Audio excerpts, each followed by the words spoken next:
It did not look like the other tanks he had faced, where a Patton's turret carried a long gun barrel. This one carried something shorter and thicker, disguised to look like an ordinary cannon, but built for an entirely different purpose. Bien's men had dug that bunker line carefully. It was roofed with logs and packed earth thick enough to shrug off small arms fire and even some artillery, exactly the kind of position that had held against American infantry before. It was a fortress, built the way his side had always built fortresses. Patient, layered, hidden, hard to kill from a distance. The tank did not fire from a distance. It came in close, and it did not use its main gun at all. A stream of thick, burning liquid arced out of the disguised barrel and poured directly into the bunker's firing slits. The fortress that had taken his men days to build became, in a matter of seconds, an oven with men still inside it. There was no cover from this. There was no angle of the bunker that offered safety once the stream found the opening, because fire does not need a direct hit. It only needs a way in. Then it simply spreads, filling every space the position had built to protect itself. Bien's men had a name for this machine, spoken low and passed between positions the way a warning travels faster than any official report ever could. Bien could not know the names of the men riding inside that armored hull, sweating beside 300 gallons of the same burning fuel that was pouring into his bunkers. He knew only that every fortification his side had ever trusted, the log roofs, the packed earth, the deep firing slits, meant nothing against this machine. It did not need to break through a bunker's defenses.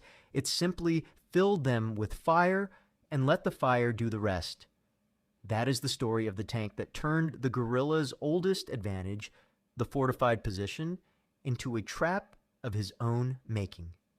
Now let me show you how it worked, and why nothing in that war frightened bunker crews quite the same way.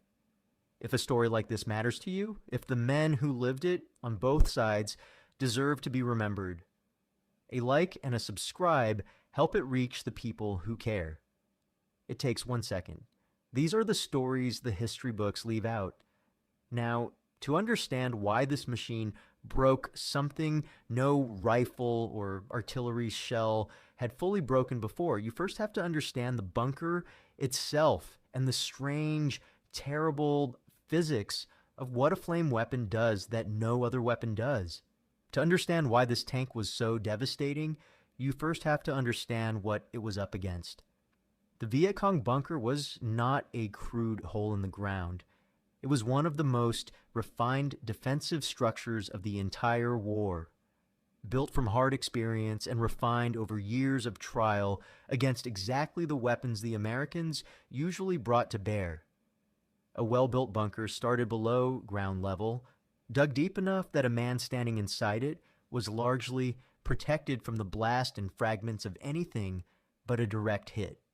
The roof was layered, logs, packed earth, sometimes several feet of it, engineered specifically to absorb the shock of artillery and to shrug off small arms fire.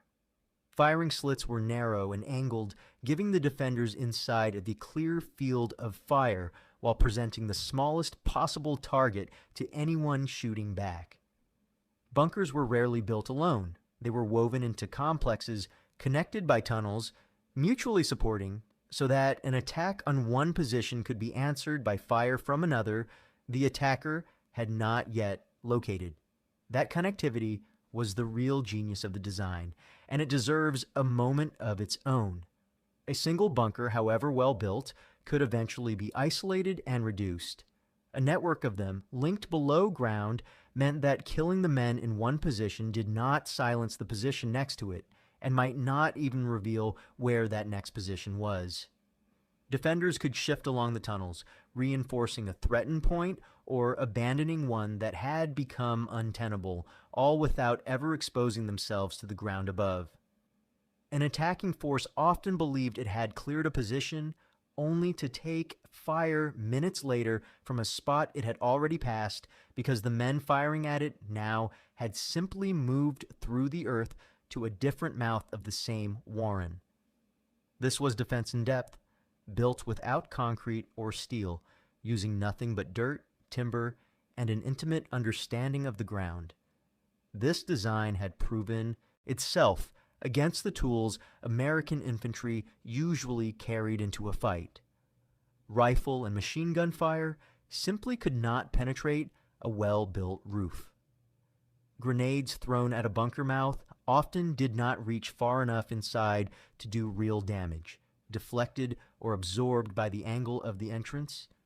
Even artillery and airstrikes, devastating as they were against troops in the open, had a harder time against a position built specifically to absorb exactly that kind of blast and fragmentation. A bunker complex, properly built and properly defended, could turn a numerically superior attacking force into a bloodied, stalled one, buying time and inflicting casualties out of all proportion to the size of the defending garrison. Picture what it took to actually build one of these positions, because the labor itself is part of the story. Days of digging by hand, in secret, often at night to avoid detection from the air. Logs cut and dragged into place, roofs layered and packed and tested against the weight of the earth above them. Firing angles calculated and recalculated because a slit cut wrong could give the defenders a wide field of fire or a narrow, useless one. And there was no way to fix the mistake once the position was finished and camouflaged. This was not improvised work. It was engineering, done with simple tools and hard-won knowledge, refined over years of watching which position survived an American assault and which did not. This was not accidental. The Viet Cong had learned through years of fighting first the French and then the Americans exactly what made a position survivable, and they built accordingly. Picture the actual labor of digging one of these positions night after night in secret. A small team working with hand tools, cutting into the earth below the water table in some parts of the country, shoring up the sides as they went so the whole excavation did not simply collapse in on itself. Logs had to be found, cut to length, and dragged in from wherever the surrounding forest allowed without leaving an obvious trail for aerial observation to notice. Every load of dirt removed had to be hidden or scattered, because a fresh mound of earth near a suspected enemy position was exactly the kind of detail an observant pilot or patrol might spot from above. The work could take days, sometimes longer for a well-developed complex, all of it done in the narrow hours when American aircraft were less likely to be overhead, all of it undone in an instant by the machine now crawling toward it. A bunker line was patient work, the product of careful engineering knowledge passed down and refined. It represented one of the guerrillas' most reliable answers to an enemy with overwhelming firepower. If you could not match the enemy's guns, you built something the guns could not easily reach. For most of the war, against most of what the Americans threw at these positions, that strategy worked. And then the Americans brought a weapon that did not care about any of it. The tank BN watched crawling toward his position was, on the outside, built to look almost ordinary. It was a modified version of the standard American medium tank, its distinctive weapon disguised behind a false barrel, shaped to resemble a conventional cannon, so that from a distance it gave away nothing about what it actually carried. That disguise was deliberate. The Americans understood that if the enemy could identify this vehicle at range, they would concentrate everything they had on destroying it before it ever got close enough to matter. Think about the specific moment of that disguise failing or succeeding in a defender's eyes. A tank rolling into view at a distance looked, at first glance, like any other pattern in the American arsenal. The same silhouette, the same tracks, the same false confidence a defender might place in knowing roughly what a conventional main gun could and could not do to a well-built bunker. Some defenders, seeing that familiar shape, held their fire and their nerve, expecting the ordinary exchange of a tank engagement. By the time the deception became clear, by the time the stream of fire replaced the expected muzzle flash of a 90 millimeter round, the tank was already close enough to use its real weapon, and the moment for a clean, ranged response had already passed. What it carried, in place of a conventional gun, was a flame weapon. It was a system that could throw a stream of thick burning fuel a significant distance, was delivered under pressure with enough force and enough range that the crew did not need to expose the tank at close quarters to use it effectively. The fuel itself was thickened, similar in principle to napalm, which meant it did not simply flash and vanish the way a thinner liquid might. It clung to whatever it touched, and it kept burning, and it flowed into any opening it could find rather than simply scorching a single point of impact. This is the detail that made the weapon so uniquely devastating against exactly the kind of fortification the Viet Cong had built to be nearly indestructible. A bunker's entire design was built around denying line of sight and stopping projectiles, bullets, shrapnel, blast. All of that engineering assumed the threat was something solid, something that traveled in a straight line and needed a direct hit to do its damage. Fire does not behave that way. A stream of burning fuel aimed at a firing slit did not need to penetrate the bunker's roof or defeat its angled construction. It needed only to find the opening the bunker itself required in order to function as a fighting position. Every bunker, by definition, had to have one, because a bunker with no way to see or shoot out was useless to the men inside it.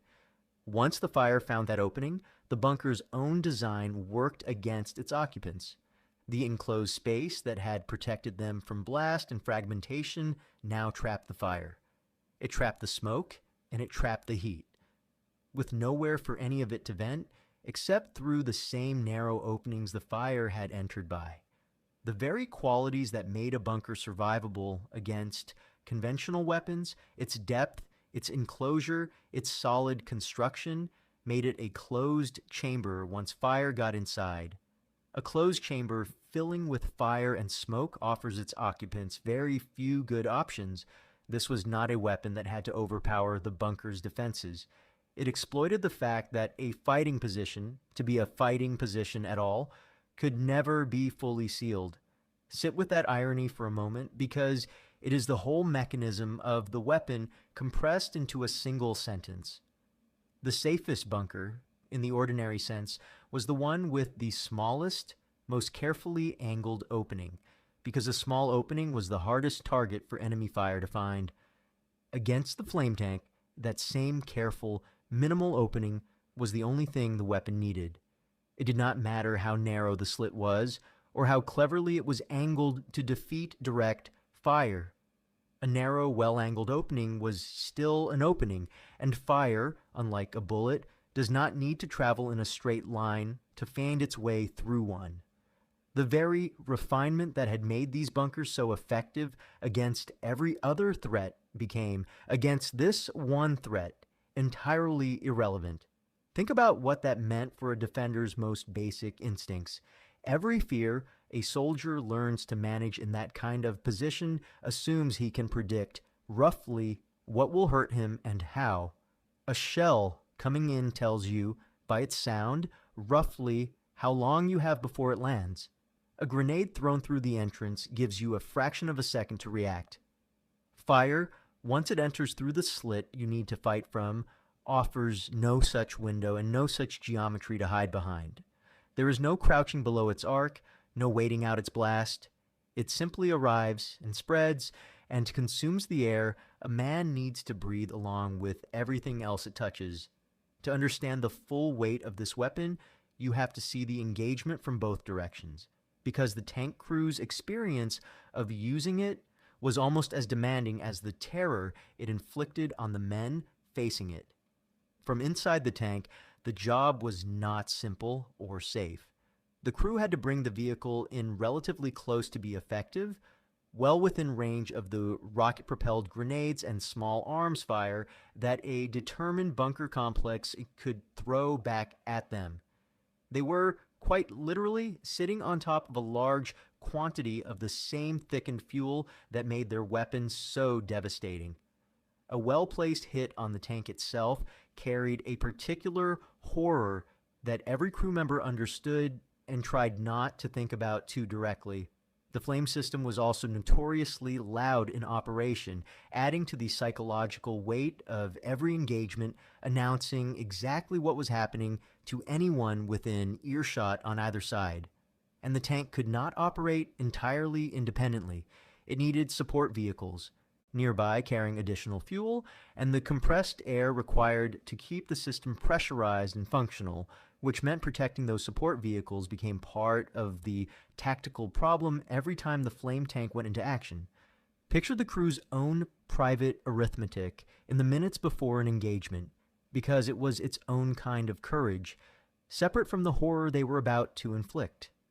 3 men sealed inside an armored hull, sitting on hundreds of gallons of fuel that would burn instantly and completely if the wrong round found the wrong angle.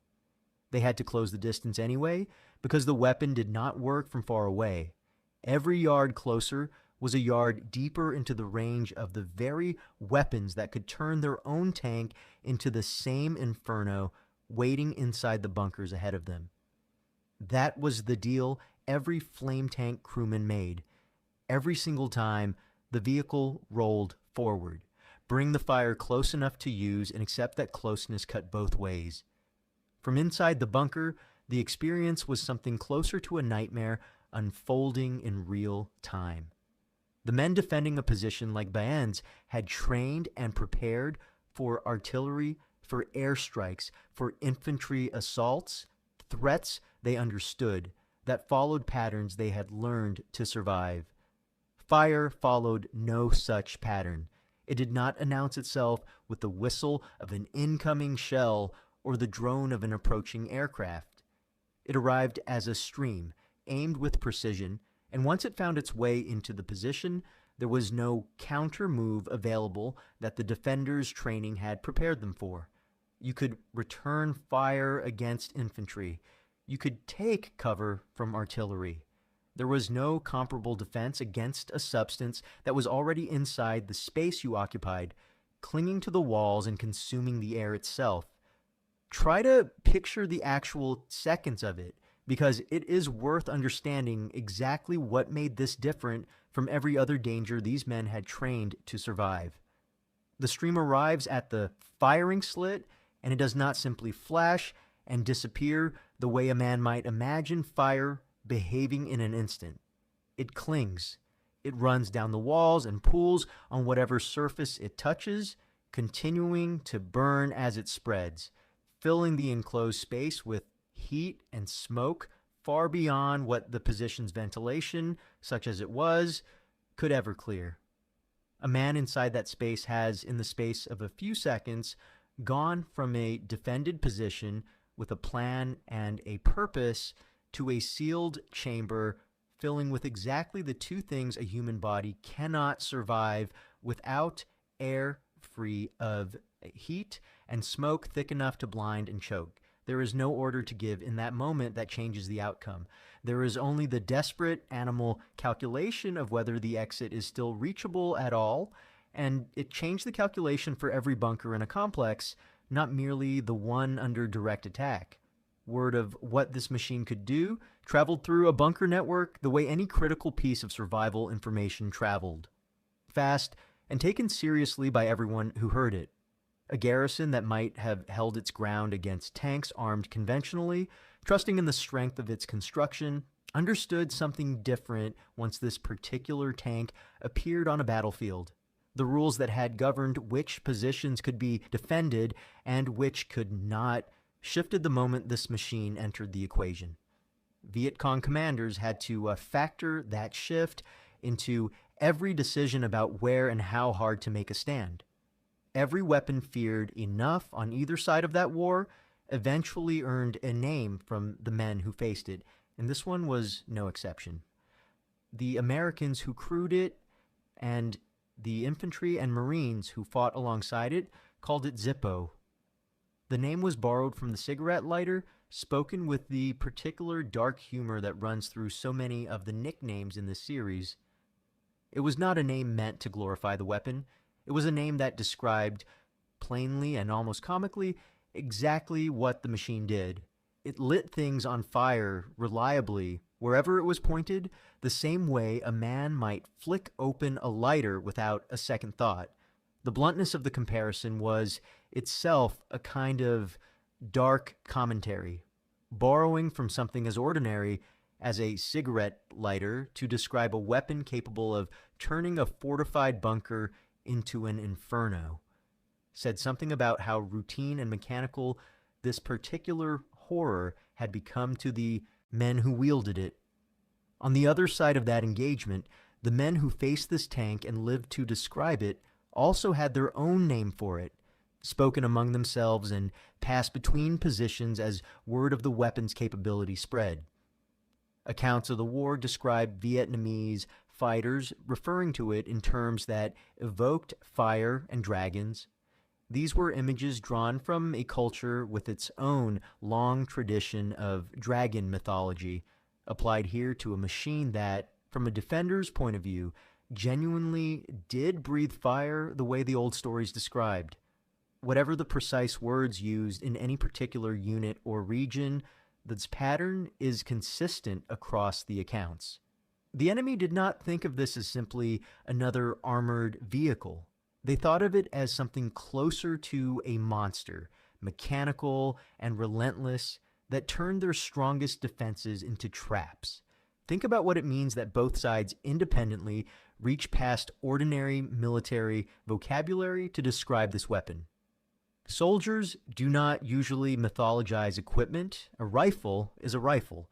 A tank is a tank, named by its model number and forgotten as anything more than a tool. This weapon broke that pattern on both sides at once, and it broke it in the same direction, toward fire, toward something closer to a living, hungry thing than a machine.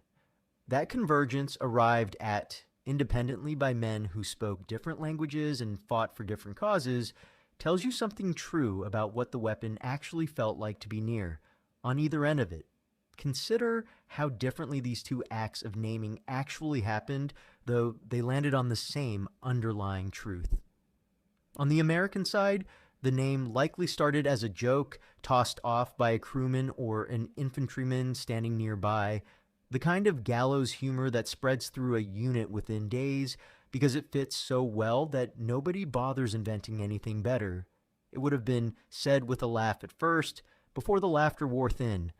On the other side, the naming was almost certainly more solemn, men who had watched a fortified position become a crematorium reaching for the oldest, most serious language available to them, the language their culture used for forces too large and too dangerous to be described as merely mechanical.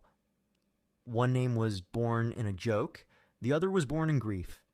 Both arrived at the same essential picture of a machine that did not behave like other machines. Both names, from opposite sides of the same battlefield, were reaching for the same underlying truth about the weapon, even though they used entirely different languages and entirely different cultural references to get there. One side named it after the mundane, mechanical act of striking a flame. The other reached for something older and more mythic. But both names agreed on the essential fact. This was not a weapon you fought the way you fought other weapons. It was something closer to an elemental force, given treads and an engine, and pointed at you. It would be easy to end this story with the flame tank as an unstoppable answer to the bunker complex. It would also be false because an honest telling has to include the real and significant limitations of this weapon, limitations that shaped exactly when and how it could be used. The support requirements alone restricted the flame tank's operations considerably. It needed accompanying vehicles carrying fuel and compressed air, and those support vehicles were vulnerable, slower, and far less protected than the tank itself. This meant the flame tank could not simply appear anywhere on a battlefield whenever a bunker needed clearing. It required a supply chain that had to be planned for and protected. That limited the operations where it could realistically be deployed and made every use of the weapon a more involved undertaking than simply driving a tank toward a target. The tank was also, despite its armor, genuinely vulnerable to the weapons the Viet Cong and NVA had available, particularly rocket-propelled grenades. A well-aimed shot could disable or destroy the vehicle if a crew managed to get it at the right angle. The tank's need to close distance for the flame weapon to be effective worked against it here, because closing that distance also brought it within range of exactly the weapons that could kill it. Crews who fought in dense urban terrain, where the flame tank saw some of its most effective use, described the genuine and constant danger of enemy gunners maneuvering for a shot at the tank. Everyone understood how much damage it could do if it was allowed to keep operating. Picture the enemy's own countermeasure, because it was as rational and disciplined as anything else in this war. Once a garrison understood a flame tank was operating in the area, gunners with rocket-propelled grenades were assigned specifically to watch for it, holding fire on lesser targets and waiting for the one shot that mattered most. That took discipline of exactly the kind we have described elsewhere in the series, the willingness to let easier, safer targets pass by in order to be ready for the one target that could save the whole position. Some of those gunners succeeded. The flame tank was not invincible, and its own crews knew every time they closed distance on a defended position that somewhere in that position a man might already be waiting patiently for exactly this vehicle. Picture that wait from the gunner side, because it mirrors a discipline we have described elsewhere in this series, and it belongs in this story too. He has been told the flame tank is operating in the sector. He has been told to hold his fire on everything else, no matter how tempting, and to watch instead for the one specific silhouette that matters. Infantry pass, ordinary tanks pass. He does not fire because firing at the wrong target gives away his position for nothing, and the one shot he has been positioned to take will not come twice. Then, finally, the vehicle he has been waiting for rolls into view, closing distance the way it has to in order to use its weapon, and for a few seconds the entire outcome of that engagement rests on a single well-aimed round from a man who has done nothing all day but wait. And the range of the weapon, while significant, was not unlimited. That meant the flame tank still had to come closer to its target than many other weapons in the American arsenal. This exposed the crew to a level of direct danger that stood in real contrast to the safety enjoyed by, say, an artillery crew firing from miles away or an aircraft delivering ordnance from altitude. The men who crewed these tanks were not operating from a position of complete safety while inflicting horror on an enemy who could not respond. They were bringing their weapon close enough to use it, which meant bringing themselves close enough to be killed by it in return. The honest picture, then, is of a weapon that was devastatingly effective within a narrow set of circumstances. Close support against fortified positions, particularly in operations where infantry needed a specific, stubborn strongpoint eliminated, was where it excelled. Outside those circumstances, it was genuinely limited by its logistics, its vulnerability, and the courage it demanded from the men who had to drive it into range. It was not a weapon that won the war. It was a weapon that, in the specific moments it could be brought to bear, solved a problem that almost nothing else in the American arsenal could solve as completely, at a real and ongoing risk to the men operating it.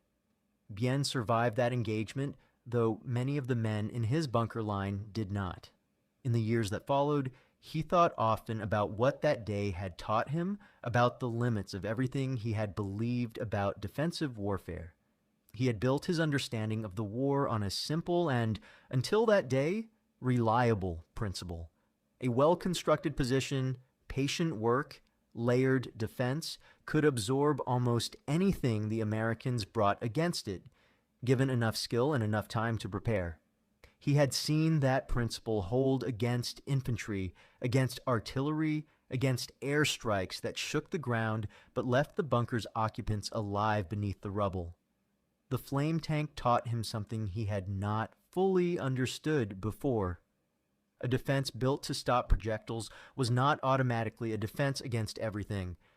An enemy who found the one thing your fortress could not exclude had found a way to defeat it entirely, regardless of how strong its walls were against anything else. He thought, too, about the particular horror of watching something happen to your own strongest position that your training had no answer for. He had drilled his men on what to do under artillery, under aircraft, under infantry assault, and every drill had assumed the threat would follow a pattern they could counter. Fire followed no pattern he could teach anyone to counter. It simply found the opening a bunker required to function at all, and once it was inside, the position's own construction became the trap. He came to understand that the deepest fear this weapon produced was not really about the flame itself. It was about the collapse of a certainty he had built his entire military life around. The belief that if you dug deep enough and built well enough, you would be safe. That collapse was not abstract for him. It changed how he approached every position his men built afterward. He found himself asking questions he had never needed to ask before. Could this bunker be reached by a stream of fire, even if it could stop every bullet the enemy owned? Was there a way to seal the firing slit against something that did not need to punch through it? He never found a fully satisfying answer, because there was not one.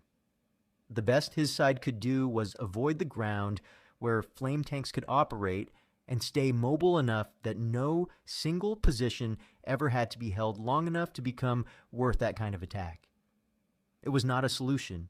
It was an adjustment made in the shadow of a fear that never fully left the men who had witnessed what that machine could do. He remembered, too, the specific silence that fell over a bunker line in the hours after an engagement like that one. It was not the shocked chatter that followed a firefight. It was something quieter and heavier, men sitting near what remained of a position that had held against everything else the war had thrown at it, unable to fully explain to each other what they had just watched happen. There was no tactical lesson to debrief in the ordinary sense. There was only the fact, absorbed slowly, that the fortress itself had failed in a way none of their training had prepared them to discuss.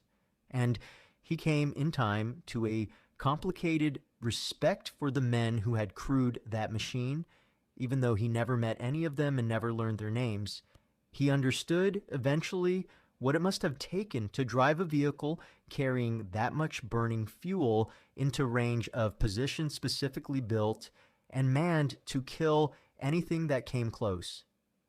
A single well-placed round could turn the tank itself into exactly the kind of inferno it had been built to inflict on others.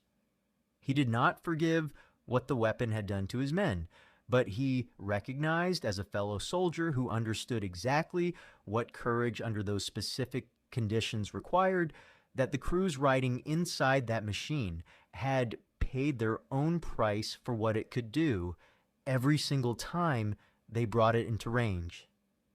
Here is what Bien finally understood about the machine that turned his bunkers to ash, and why it broke something no other weapon in that war had quite managed to break. Every fortification is built against an assumption about what the enemy will bring against it. Bien's bunkers, patient work refined over years of fighting a materially superior enemy, were built against projectiles. Bullets, shrapnel, the blast of a shell, all of these travel in more or less straight lines and can be stopped by enough earth, enough angle, enough depth.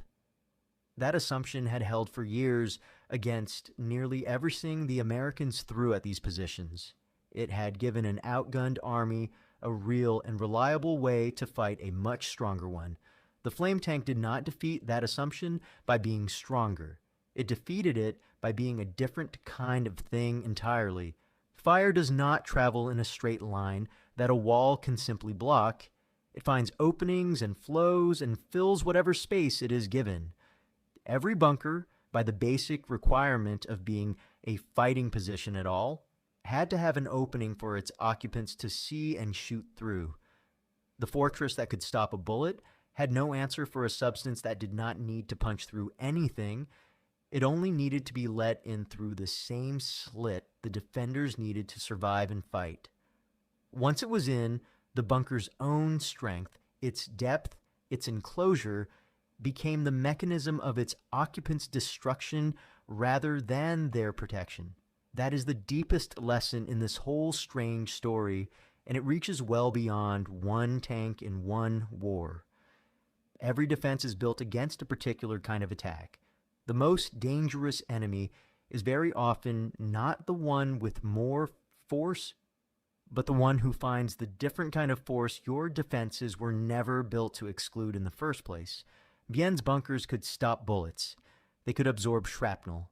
They could survive being buried under the rubble of an airstrike. They could not stop something that did not need to break in because it only needed to be invited in by the same opening the position required in order to function. The Americans called it Zippo, borrowing a name from something as ordinary as a cigarette lighter, because the comparison was blunt and true. The men on the other side reached for older, darker language, the language of fire and dragons, because that was the only vocabulary that felt adequate to what they had watched it do to positions they had trusted with their lives. Both names were reaching for the same truth from opposite directions. This was not simply another tank. It was the thing that proved even the strongest fortress has one opening it cannot close, and an enemy patient and ruthless enough to find that opening does not need to be stronger than your walls. He only needs to understand exactly what your walls were never built to keep out. Now you know why. Thank you for staying with this story all the way to the end. These are the histories worth keeping, not just the famous battles with their famous names, but the machines and the moments that changed what safety even meant on both sides of that long war. If it meant something to you, a like genuinely helps. It tells the algorithm that this kind of history matters, and it helps these videos find the people who care about them. If you're not subscribed yet, now is a good time. Hit subscribe and the bell so you never miss a new one. I would love to know where you are watching from today, and if someone in your family served in Vietnam, a tanker, an infantryman who fought alongside armor, anyone in any unit, tell me about them in the comments. Every one of those men carried a story like the one you just heard. Most of them never told it. This is how we make sure they are not forgotten.